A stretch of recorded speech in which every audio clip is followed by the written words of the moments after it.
4 must-have foods on your next Disney trip.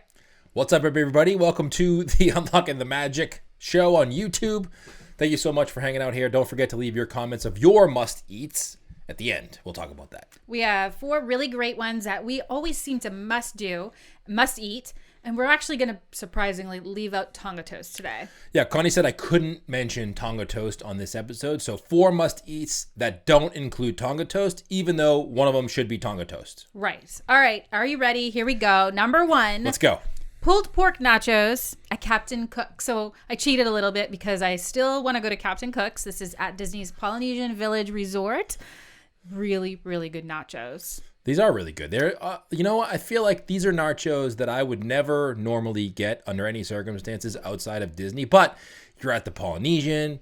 You got that Polynesian flair going on. You're willing to add pineapple to things that you normally wouldn't add pineapple to with a little pulled pork. And they're not nachos like they say nachos, but they're really like potato chips. They're topped with cheese. They're actually homemade chips topped with cheese, spicy mayonnaise. Whoever thought that would work. Pico de gallo and pineapple salsa. All you can care to enjoy for $9.49. One of many dishes. Well, actually, one of the dishes out of many that I will share. I thought you were going to say they're mine, not yours. No, I wasn't going to say that. But it's one of the dishes that I may or am willing to share with people. Mm-hmm. I feel like it's a good shareable dish. I said all you care to enjoy, but it's all I can care to enjoy. It's technically not like the food that keeps on giving. You have to actually buy more if you want more. Oh, yeah. It's not the restaurant where it's like all you care to enjoy. It's like instead of saying all you can eat. Yeah. I have to clarify because I can't get all these messages that people correct me. Emails to info@unlockingthemagic.com if you have a response to that. Okay, next, so we agree on that. I agree. That's a good one. We're going to agree to all these because we made the list together. I mean, we talked about it before the show starts, so right. We're good to go. Yeah, but I feel like pulled pork nachos is not something that you necessarily think about when you're thinking of Disney foods. No. And certainly, like you said, something with pineapple and cheese and salsa, like you don't necessarily think it goes together, but it is beautifully If done. you are in the Polynesian, like you're not staying at the Polynesian, but you're wandering around the resort, maybe sneaking in the pool a little bit. No. Definitely get some pulled pork nachos. We're not doing that. Okay. We're enjoying the resort, not pool hopping. Oh. Next one. Creamy bacon macaroni and cheese tots at Friar's Nook in Fantasyland. Ooh, I like the buffalo ones. This is at Magic Kingdom. Yep. And yeah, we always agree. We kind of go back and forth on which one to get because I feel like this one is shareable and it's really, really filling. So I try to talk you into the bacon one, but you seem to always win. We always get one. both because I'm not sharing. No, we don't get both. I feel like we split this. Oh, I have a video, a photo of us getting both. I won? We got both? Yes. I don't remember that. I took a photo. We'll share it on Instagram. Unlocking the Magic Podcast. I always remember taking one for the team and just being like, fine, Bruce, we're in Fantasyland. We'll get you the buffalo chicken ones. Wait a second. Maybe I told you that and I took a photo before I brought it over to the table and I ate the buffalo chicken ones on the way to the table. And then I was like, oh, we have to share these. And you ate mine too? I ate half of them. Whatever. Maybe we did that. But these are underrated. Like a lot of people don't see these as a snack when you go to the Magic Kingdom because there's so many other things that you can get like the Dole Whip or the fruit waffle or the spicy chicken waffle. There's so many things that you can get. But you know what? Don't give up on the tater tots. Then don't give up on them. They can zhuzh them up there at Friar's Nook. And I don't know if it's something to do with the atmosphere in Fantasyland, but it's a really great treat. They seem to close pretty early, though. You got to get there pretty early, like in the afternoon. I feel like I wanted to get some of those, and it was a little bit later in the evening, and they just shut the doors on me quick. They knew you were coming. Yeah. They were like, no more for him. Well, I'm out. They said, we're out. What is it about being at the park that makes me feel like these are kind of healthy? Is it all the walking we do? It's probably the 17 miles that you do walking. Because I'm like, it's not bad, just load up that cheese. You know what it is too? You're at the park, you eat a lot. Not only do you walk around the park a lot, but sometimes you have to walk and stand when you leave the park. Like your trip is over, or your day at the Magic Kingdom is over. Yeah. And you got to still walk all the way back to your car.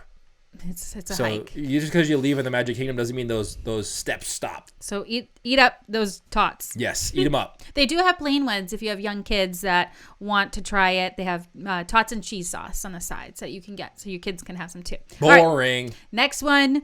Cheeseburger pods at Santuli's Canteen inside Pandora. Like, this may be not for everybody, but I feel like this is one of those novelty items that Disney has within these lands that makes you immersed in, like, you got to try it once. Oh, for sure. I think that we were surprised at the flavor. It was actually more familiar flavor than it actually appears on the plate, but the atmosphere, the presentation makes you feel like you'd have traveled to a different planet. I mean, you got to try them once. They're really good. Like, I think they're even good for kids. They may not visually look like they would be good for kids, but when the kids take a bite of them, they're going to be like, okay, I get this. I can finish this right here. It's a cheeseburger. Yeah, and you know what? Try it out. Like, that's what you're there for. Try new things. Don't always... Even though we say get Tonga toast and we talk about the fruit waffle all the time. Which you should still do. But... And you hear about the Dole Whip. Doesn't mean you have to get the same things every time. Experiment a little, Try things out. Yeah. Yeah. Okay, the last one. Next one. We always go here. This is Inside Epcot. You've got to try it. I'm going to let Bruce carry on the name. What is it? La Bakery in France. That's what we say. That's how we say it here on the Unlocking the Magic podcast. La Bakerie de France. Bon appetit. That's it. Traditional French bakery inside France where you can get baguette sandwiches, but we go here for the delicious pastries. And oh my goodness, they have the biggest assortment. Yes, and not only do they have the biggest assortment, it's so hard to choose what you want because you go in here and you walk in and they have the glass shelves, would you say? Well, it's like a glass case. Display cases with all of the goodness inside of there, and you literally want to get one of everything, but you know that you shouldn't because you want to live. And if you eat a lot of that, it's probably not going to be that good for you, even though you're walking all those miles. But I do it anyway. I mean, how many times can you say, you can go to Epcot? How many times are you going to be in La Bakerie de France? Right on there. And you know what? Give me one of those croissant sandwiches, the chocolate croissants, and one of those subs. That's what you call it? Yeah. All right. I'll take one of those too. They have so many different things. Beyond that, again, they have these sandwiches that you can get, but we just love going there for the French dessert.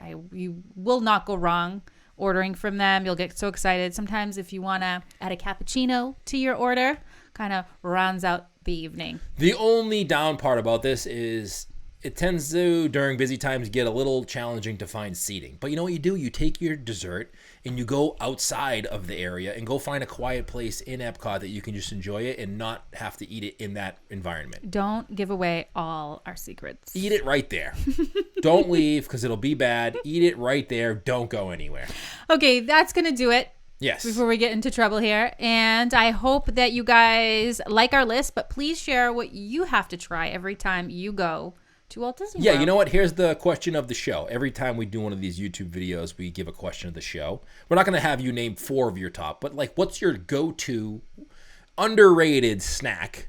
Underrated. Like maybe it's not on the radar of a lot of people. Underrated snack that you get every time you go to Disney. Doesn't matter if it's in a park or at a resort. We want to know. Like, the more unusual, the better. I want to see what people are out there that I don't know about. I love it. Drop it in the comments below. We'll name a winner for a free t-shirt of your choice. Congratulations to last week's winner. We got your email. They're on the way. If you have a question, info@unlockingthemagic.com, or all the links to our social and the podcast you can find right below this video. Wonderful. That's it. See you next week. Bye.